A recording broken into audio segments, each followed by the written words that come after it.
गुणोत्तर श्रेणी के अंदर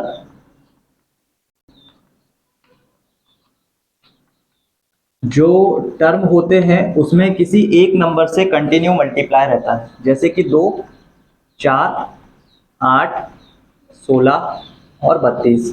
इसमें तुम देखोगे तो ये वाला जो टर्म है इसको हमेशा से हम लोग A1 बोलते हैं और इसको A2 और इस वाले को A। यहाँ पे क्या हो रहा है कि इनका जो भी डिफरेंस है वो हमेशा इसमें प्लस होके ना आ रहा है, इनमें हमेशा मल्टीप्लाई होके आ रहा है।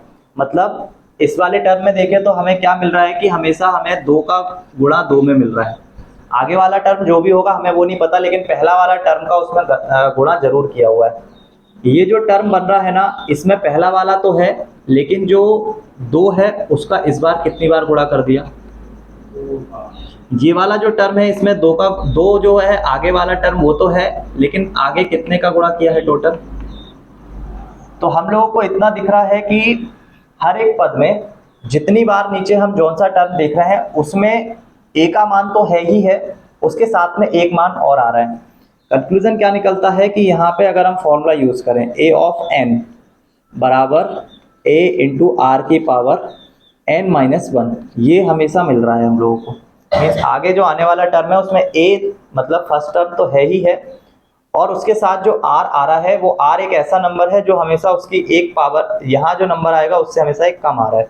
देखो जैसे कि अब इसको तुम t ऑफ m भी लिख सकते हो और l भी लिख सकते हो, ये सबसे लास्ट टर्म ही होता है।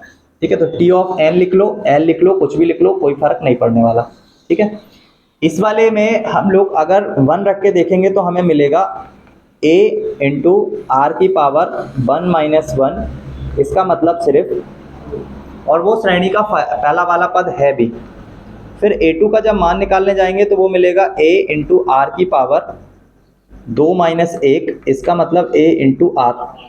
अब ये r क्या है यहाँ पे, ठीक है, तो ये जो r है ये एक्चुअल में सेकेंड टर्म जो कि होने वाला है 4, और उसके बटे में अगर पहला वाला टर्म कर दें तो जो आंसर आएगा वो हमारे लिए किसका काम करेगा, r का। तो पहला वाला टर्म उसमें r का गुणा, आंसर आ जाएगा 4। तो फॉर्मूले वाइज अगर देखें तो ये r एक्चुअल में क्या है, जो इस फॉर्मूले से अगर सेकेंड टर्म लिखेंगे तो वो होगा a इंटू आर, और बटे में हमने क्या किया a, तो उससे हमें क्या मिलेगा 4/2 मतलब 2। ठीक है, ऐसे ही अगर a3 के लिए निकालेंगे तो वो आ जाएगा a इंटू आर की घात 3-1, a इंटू आर की घात 2 मतलब 2 गुणा 2 का स्क्वायर, कितना आ जाएगा। ठीक है, तो गुणोत्तर श्रेणी में ज़्यादा कुछ नहीं है, एक फॉर्मूला है, उसके बाद r का मान कैसे निकालना है वो है। अब इसके अलावा ये हमसे अगर पूछ ले कि इसका 25वां टर्म क्या होगा तो बता सकते हो। a का मान 2 रखोगे, r का मान 25-1 मतलब 24, तो 2 की घात 24 गुणा 2, वो उसका कौन सा पद होगा, 25वां पद। तो इस टाइप से कोई भी पद पूछ सकते हैं। लास्ट टर्म दिया हो और पहला टर्म दिया हो तो वो पूछ सकते हैं पदों की संख्या क्या होगी, निकाल सकते हैं। ठीक है, आसानी से निकाल सकते हैं, तो जल्दी से इसको नोट डाउन करो। इसके अलावा इसमें ऐसा कुछ है नहीं है ना, एक्स्ट्रा कुछ भी नहीं है। एक चीज़ और बता दूं, एक चीज़ और देख लो, हाँ अब वो आगे चल के शायद आ जाएगी। गुणोत्तर श्रेणी में जो बीच वाला पद है उसका स्क्वायर है ना, मान लो कि A B C, A comma B comma C तीनों अगर गुणोत्तर श्रेणी में है ना तो होगा क्या कि बीच वाला जो पद है, अभी हमने जैसे समांतर माध्य निकाला ना, तो इसमें जब समांतर माध्य निकालते हैं तो वो उसमें क्या होता है, दोनों आइट साइड के पदों का योग करो, 2 से डिवाइड कर दो तो बीच वाला पद आ जाता है। इसमें क्या करना पड़ता है, बीच वाले पद का स्क्वायर करके आइट साइड वाले का गुणा कर दो तो हम लोगों को मिल जाता है। जैसे देखो 4 का स्क्वायर कितना होगा 16, इसका और इसका गुणा करेंगे तो कितना आ जाएगा 8 का स्क्वायर 64, 16 और 4 का करेंगे तो। ठीक है, तो एक टर्म और पिछला वाला अभी मत लिखना, चलो आगे अगर होगा तो कर लेंगे, वरना कोई बात नहीं है। ठीक है, तो अभी यहाँ तक कंप्लीट कर लो और क्वेश्चन देता हूँ, करके दिखाओ जल्दी जल्दी। क्वेश्चन है जो मैं बता रहा हूँ, बाकी को तुम लोग कर लोगे आराम से, इसमें इतना प्रॉब्लम नहीं है ना। फॉर्मूला यूज करना है बस। गुणोत्तर श्रेणी दी हुई है जिसमें कि 2, 6, 16, 2, 6, 16 और 54। तो दिख रहा होगा कि हर एक पद में 3 का गुणा है। नहीं, इसमें कुछ गलत है, 18 है ना यहाँ पे, ठीक है। अब दिख रहा है 3 का गुणा है ना। तो 3 का गुणा है हर एक पद में। एग्जाम्पल नंबर फर्स्ट, इसका हमसे पूछा है कौन सा पद, 8वां पद बता दो, है ना।